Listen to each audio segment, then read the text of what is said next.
Radio Publique Africaine.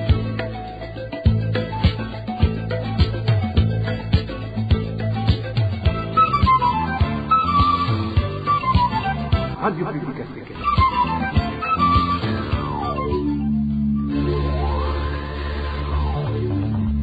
Ni umwanya w'amakuru mu Kirundi. Mukaba muyashikirizwa na Josiane Muzaneza.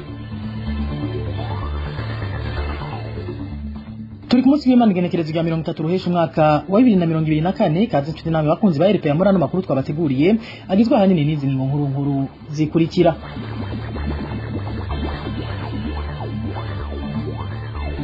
Leta y'u Burundi ngo ntirota yugara ikigo cayo anagesa naho harabamaze kubisaba byaraye bishikirijwe n'umushikiranganje w'uburimyi n'ubworozi aho yahumurije abarinyi b'ibigori ko ku kwezi kwa ruheshi kuzorangira atamurimyi numwe agiherani butwiwe ku ruhande rw'abarimyi bariyamiriza ayo majambo yo kwama babaryosha bagasaba ahubwo ko leta yorekurira abadandaza bakagura uyo mwimbo nk'uko vyahora kuko bimaze kugaragara ko leta atavyo ishoboye muraza kubikurikira muri ano makuru turaza no kubumvisa imyidogo y'abagendesha ibiduga binini mu ntara ya Muyinga biyamiriza ibiturire batangishwa iyo bagiye kunywesha igitora n'andi ni mu kanyisase ndabaramutse nongere ndabahe n'ikaze mwidonito.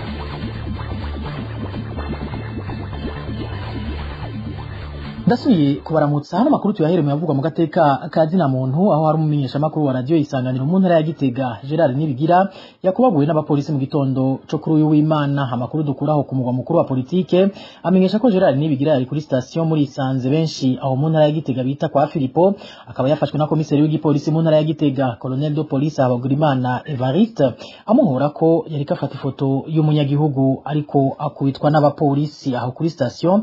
Gerard Nibigira ngo yarato igitoro kugira caja mu mirimo yiwe y'ubumenyesha makuru akaba yahavuye ari kugwa inyuma y'amasaha make amaze mu gasho k'igipolisi.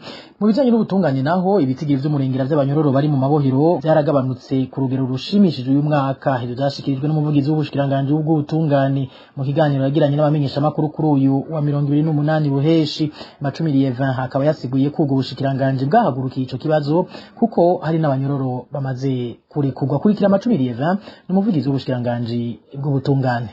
Ku kijanye n'ikibazo bama bakunze kubaza cerekeye igwirirana y'ibitigiri by'umurengera mu mabohero nagira amenyeshe ariko batumviriza bose yuko muri uyu mwaka w'2023 ushira 2024 mwaka w'ibikorwa ubushinganje bw'ubutungane bwari twararitse cyane guhangana no kugabanya ibitigiri by'umurengero birangwa mu mabohero. Nanzi ibitigiri nagira amenyeshe yuko nko mu kwezi kwa kabiri tariki 19 z'uyu mwaka twari twareganije ibitigiri tura n'Imana twate gutekananye n'icubahiro umukuru w'igihugu aho twatanguje isekeza yo kugabanya bimwe biboneka izo bitigiri. Isekeza rero ryakanguye ritereye mu Rutana aho abanyororo bashika 563 barekuwe kuko by'ukuri basanze irekurwa ryabo rishobora gufasha kugira iryo bohero ryaho cyangwa y'ahandi hose ishobore gutunga ibitigiri vyumvikana. Twarabandanije turagenda ibubanza haca hari kugwa abanyororo 178. Ntivyahagariye ngaho haciye hashigwaho igikorwa hari umurwi usanzwe ubikora waciye ukwiragira amabohero yose yo mu gihugu. Muri no misi ibitigiri nka byose biko biraboneka bazori kurigwa rimwe. Naho rero ndagira mvuge nti ibyigwirana by'abanyororo ku bitigiri by'umurengera zibonekeza twarabihagurukiye kandi mu by'ukuri byaragabanutse ku rugero rushimishije. Umuvugizi w'ubwo bushikiranganje yongeye amenyesha ko hari n'intumbero yatanzwe kubashikiriza manza bose kugira ngo bakinge igwirirana ry'abanyororo mu mabohero. N'ubunyene kurikira Macumiri 20 avugira ubushikiranganje bw'ubutungane. Hanyuma nagira amenyeshe yuko kugwanya ibitigiri by'umurengera by'abanyororo hari ikindi gikorwa cyakozwe mu bushikiranganje bw'ubutungane, igikorwa cyo gukinga igwirirana ry'ibitigiri by'umurengera. Muri uyu mwaka haratanzwe intumbero kubashikiriza amanza bose kugira ngo vy'ukuri hageze gufunga umuntu hapfungwe vy'ukuri uwo babona akwiye kwegerezwa ubutungane atari bimwe byo kuvuga ngo nakawe turazinanye ujya muntu mushire mu gashoce mushire mu mirimba abanza kome. Ivyo twarabihagurukiye haratanzwe intumbero kubashikiriza amanza bose gushika naho bavuga bati kugira ngo umuntu yinjire mu ibohero rikuru nuko umushikirizamanza mu ntara azoba yabanje vy'ukuri kuvugana n'umushikirizamanza mukuru akukira. Ariko ivyo bikaba ku vyaha ruvuga bimwe bimwe, ivyo ntibikora ku caha nka gufata ku nguvu, ivyo ntibikora guhungabanya ubutunzi bw'igihugu, ivyo ntibikora icyaha cy'ibiturire, ivyaha byo gusesa amaraso n'ivyaha by'umutekano. Ivyo vyonyene uko ari bitanu nivyo twavuga bati umuntu avyagiriza kwikiranwa ko umushikirizamanza mu ntara arashobora gufata ingingo. Mugabe ibindi vyaha abashikirizamanza bose baramuhawe intumbero y'uko habwirizwa gupfungwa uwo babona vy'ukuri bikenewe kugira ngo utungane bumwiyegereze. Hari undashije kuba sone kabisa kuva kera je ndazi yuko ntunze kabisa ndipfabanye kuva kera n'abo mukuru w'igihugu je bose cyababwira je undusha itunga naze gaha duharure dushira hakumeza ndaba yandusha tuyaharura amahera dufise witwa ko ari umutunza ndusha abidoga ngo ibintu birazimvye genda mu vyironderere none je ndigera ndababwira ko ibiraya bizimvye ndigera ndababwira ko ibiharage bizimvye kandi ndabifise ndigera ndababwira ko ibigori bizimvye kandi ndabifise cenja muri stock wanje neje nkandazi ko bizimvye none no bimenya gute none niho nikubeke mutogira nkuko aho ucuza kuvuga ubonye ninywereye akavinyu ngurumva rero ngo wari kwaye ngo yatubujije kuba umuviri ngo rero kwaunwa je nwa mu byo ndondeye. Tutandukira ubona yavugwa mu ntwari ibereye aho kwiyongera ku rugero rudasanzwe ko mwimbu w'ibigori ugereranije n'uwari witezwe, ariyo mvo yatumye abarimyi b'ibigori bateba guhaga amafaranga yabo n'ikigo cy'igihugu Anagesa cyaguze uwo mwimbu. Ivyo byari bishikirijwe n'umushikiranganje w'uburimyi n'ubworozi ariwe Prosper Dodico aho yariko yishura ku bibazo by'abamenyesha makuru mu kiganiro cari catunganijwe n'inzego za leta mu ntara ya Makamba. Kubwiwe rero umwimbu ubaye mwinshi baciye babanza kwitwararika ingene wikwa kuko basanze amafaranga ari menshi bisaba kuyegeranya. Prosper Dodico. Tugiye rero ku kibazo ca mbere c'uko abantu batarahembwa nagomba ndabibutse twagiye mu mice itatu. Bwa mbere isekeza rya mbere twuguruye twari twiteze itoni 25,000 ariko tuzatubona mu mwanya muto twageze ku itoni 36,000. Musha mwumva yuko amahera twari twategekanije atashobora gukwira. Nico gituma rero twaje tubanza mbere guhagarika turavuga tuti burya bubiko buri mu makomine mu mazone ari mato mato yari yabanje kurengerwa. Turavuga tuti umwimbo banza bawukureyo gende mu bubiko bumeze neza ushaka kubika umwimbo neza. Muri ico gihe rero muca mwumva yuko hariho ayo matona arenga ko batari batekanije amahera yayo. Nico gituma nkuko muvyibuka baciye basaba yuko byo kwihutirwa vuba abenegihugu bakaronka ayo mahera. Kuri iryo sekeza rya mbere rero abenegihugu bose batanze izo toni 36,000 bose barahembwe. Ariko rero nkuko muvyibuka abenegihugu baciye basura baratwitura bati yamara umwimbu uracahari kuko nkuko muvyibuka Imana yaraduhezagiye umwimbu uragenda neza gushika naho izo toni 36,000 zibanze kuboneka. Abenegihugu bagumye batwitura bavuga bati umwimbu uracari mwinshi. Nico gituma rero vyaciye bitugora gutegekanya amahera akenewe kuri iyo sekeza ya kabiri kuko abahinga twabajije baratubwira bati n'ubu turaciteze itoni zirenga 35,000. Tuvuga tuti hako dukorera ku biharuro by'integekanyo bidaharuwe neza, reka umwimbu tuwegeranye gutyo tumenye umwimbu turose ngene ungana, tumenye n'amahera leta izana kugira ngo abenegihugu tubahembere rimwe. Nico gituma rero twashe twuguruza isekeza rigira kabiri mugabo ryoje tudatanga amahera tuvuga tuti ufise umwimbu nawuzane gutyo tumenye mwimbu dufise tumenye n'ibiharuro dushobora gusabira ko amahera. Naho biruko Dodico Prosper ararebesha abarimyi b'ibigori mu gihugu cose batarahabwa amahera yabo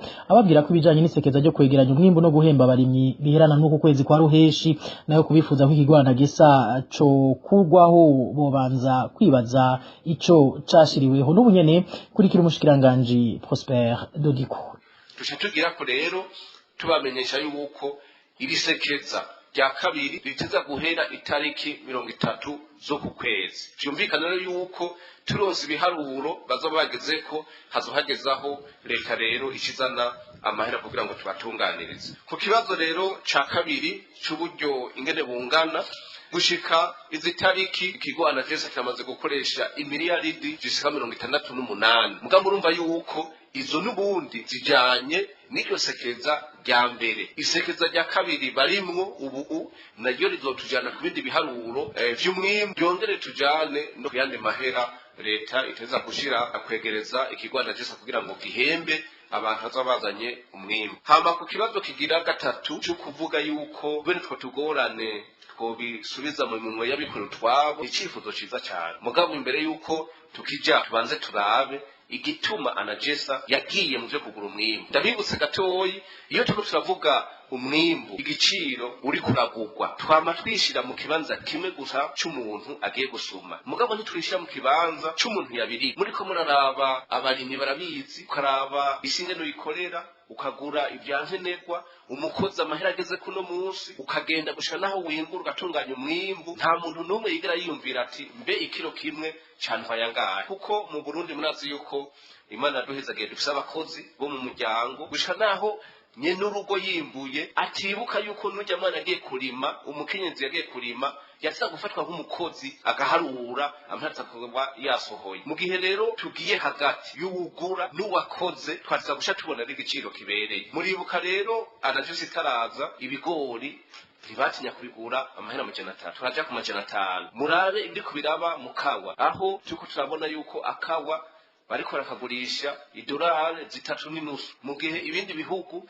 bigeze hagati y'amadolari 8 na 10. Muca mubona rero yuko abikora twabo bashaka inyungu zihuta, kandi ntibibuka umurimyi nawe uyu aba yarabize. Nico gituma rero leta cifata ingingo yuko ubu uko twiyumvirira umuguzi tutisa kwiyumvira n'uwabirimye kugira ngo koko ingufu yakoresheje azigarukane.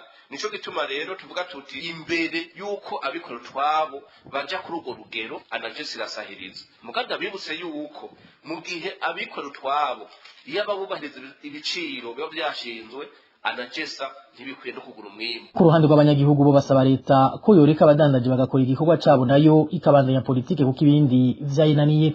Uyu munyagihugu yayaze na RP yavuga ko iciza ku banyagihugu ari uko baja kugurisha bagatahana amafaranga, ibiheza bigatuma bikenura mu bindi vyankenerwa. Nk'abenegihugu tubona yuko ibi bintu babishyira mu bakomeresa, bari babigira abakomeresa nibo bantu bashoboye kugurira abantu, kuko bo baba bagura ku giti cyabo, bigafasha abanyagihugu kugira bashobore kuronka ibintu byabo ku gihe aronka utwo dufaranga twabo ku gihe. Kubera utwo dufaranga twabo turabafasha mu bijyanye n'uburimyi, kurungika abana ku mashuri, mu kwitegurira agatasi cyangwa impeshi, ibintu bishobora kubafasha. Rero icyo twasaba leta ni yuko yogerageza ikazirareka ibintu bimwe bimwe abantu bakabyikorera bagacungana n'abantu gusa bivanga muri politike yabo.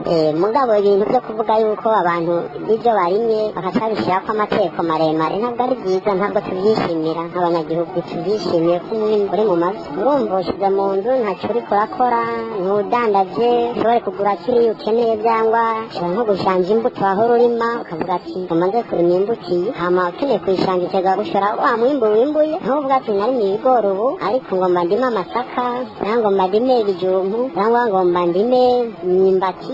Twasaba yuko boreka abantu bikorera ibyabo bakaba aribo bakora ibyo bintu bijyanye n'iby'uburimyi, bakagurisha, umuntu wese agurisha aho yumva ashaka nk'uko aba yabyikoreye wenyine, akagurisha aho ashaka abonye bamuha amafaranga meza. Ahandi hari bitagenda ni mu gisata cyo kunguruza abantu n'ibintu, aho abashoferi bagendesha imodoka nini bo mu ntara ya Muyinga bidogera abatanga bagapima igitoro muri iyo ntara ko babasaba igiturire cy'amafaranga 50 imbere yuko banywesha. Si ibyo gusa, umwe muri abo bashoferi yamenyesha ko ku masitasiyo yose yo muri iyo ntara hamaze iminsi habera amanyanga menshi mwitangwa y'igitoro gike kiba cabonetse. Abo bashoferi bagasaba indongozi z'intara ya Muyinga gufata ingingo zo gutuza ibiturire by'imonogoje ku masitasiyo y'igitoro. Umwe muri abo bashoferi yaganiriye na RPA. Twebwe abapompisi b'Imuyinga batugoye cyane birenze urugero, ntituzi igipolisi kigiye kurwanya ibiturire ko kigikora, kuko ibiturire biri ku bapompisi birarenze ukwemera, birarenze urugero n'ukuri tugezaho abenegihugu twarusha.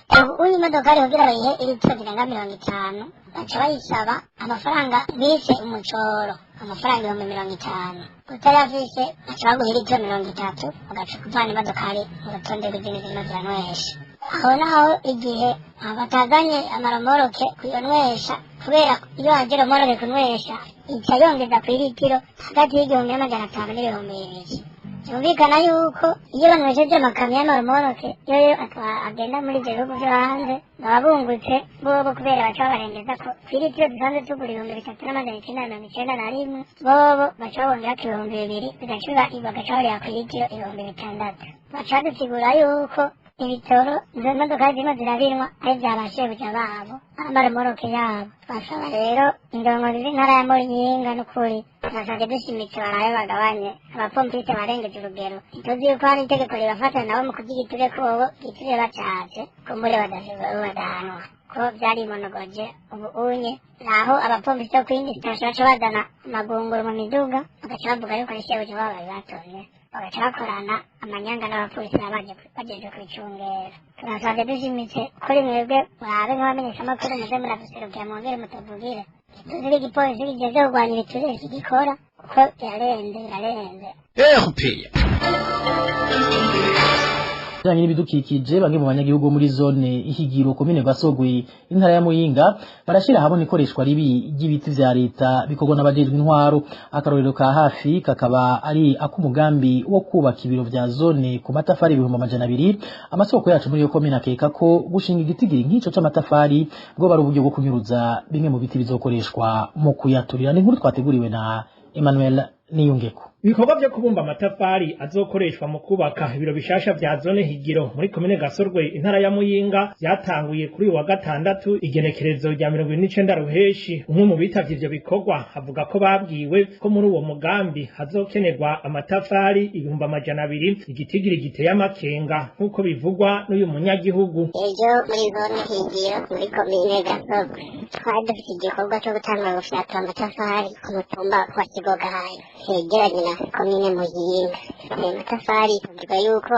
tuzofyatura 200 ngo byo kubaka ibiro vya zone nshasha zone higiro rero n'abantu bari bitabiriye ivyo bikorwa twebwe turafite amakenga nta zone yo kubakwa n'200 vy'amatafari amasoko yacu muri iyo komine ya Gasorwe akeka ko gushinga igitigiri nk'ico c'amatafari ngo bari uburyo bwo kunyuruza bimwe mu biti bizokoreshwa mu kuyaturira igitara kizocibwamwo ivyo biti naco kikaba kiri mu gacimbiri ka Buzibira kuri uwo mutumba nyene wa Kigoganya amatafari tuvuga yuko bimwe zo kuyateka tuzobitema mu gikomba ca leta kiri ku mutumba wa Kigoganya muri komine nyene Gasorwe rero mbona ko ari ingendo yo kugira ngo abatware bo ku mitumba bafashijwemo n'abandi bo hejuru bihagire ico gikomba banashyizemo n'amafaranga twarumvise yuko no muri komine Muyinga hari umutumba wagwimbawe n'abatware babigenjeje ngo bagomba kuba bategereje vy'umukuru w'umutumba none umunsi bikaba bitarangira kandi igikomba caradandajwe abo banyagihugu basaba ababijejwe kurikanura kugira amatungo ya leta ntabandanye asahurwa kuri ivyo mu ruganda rwa radio RPA twagerageje kurondera Dieudonne Niyonizigiye musitanteri wa komine ya Gasorwe ariko tukaba tutashoboye kumuronka arakoze Emmanuel Niyungeko akaba ari nonga amakuru twabateguriye aciye agarukira mwakoze mwebwe mwese mwari muduteze yompi bakoze na bagenzanje bo mu ruganda wo kumenyesha amakuru bafashije kuyatororokanya ntibagiye abahinga b'ivyuma batumye no majwi abashikira tagatosi Joseph Muzaneza na ikonde yabashikiriza ndabike abantu ndabipfuriza kururanirwa mu banyu no mu vyanyu Imana ibandanye irinda Burundi n'abarundi naho butaha